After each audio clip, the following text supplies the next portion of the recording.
Hey there, everybody. Thomas with Basecamp Trading. It is Thursday, January 9th, and we're going to take a look here at bonds. And one of the setups that we had this morning in the bond market that played out fairly well for both 30-year bonds and ultra bonds, and that is just that morning compression breakout. And I've done videos on this quite often, but what we look for is if we come in by about 7 a.m., if we've been moving sideways in a channel over the night session on a 30-minute price chart, we look for a breakout. And in this case, we had a range when we came in this morning between 56 and 22 30 seconds and 56 and 7 30 seconds.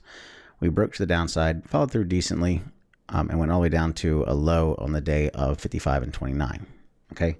Now, with that being said, one of the things that happened here is we actually had a decent setup by this point right here for a short. Okay. And this is a re-entry or a pyramid on your original position. And this is what we call a bear flag setup and paired with a last kiss. Now, if you were in the trading room, you remember we triggered the bear flag, we hit first target, which is only 3 ticks, and then it pulled back and we got out at even, okay?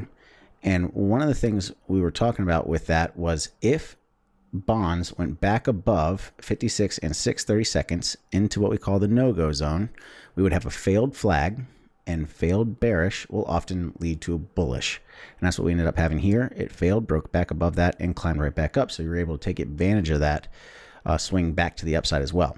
So a failed flag is really important to know when it actually fails. And this is where a lot of confusion happens, and a lot of people ask me, hey Thomas, when does a flag fail? So when we have a bull or bear flag, it's basically a pattern that looks like this, where we drop down, we have the initial swing low, then a small retracement, and then a trigger by breaking the previous price bar's low, and acceleration to the downside again. Now, this dashed line is where we'd have a failed flag. It's where the flag officially is no longer following through. It's gone into what we call the no-go zone, which is an area it should not go back above if it's going to continue to run. So once a flag triggers, let's say it triggered here for your sell, if it turns and this climbed back up here and went back above the high of the retracement, then it becomes failed, and then we say, okay, failed bearish turns bullish, and we look for this thing to accelerate higher here. And this is a perfect example of that happening.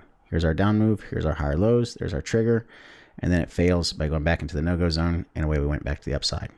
So keep an eye out for this, and make sure you're paying attention to the market. Don't get stuck in an idea or an opinion. Don't say, okay, this has to go lower, this has to go higher. Pay attention to what the market's telling you.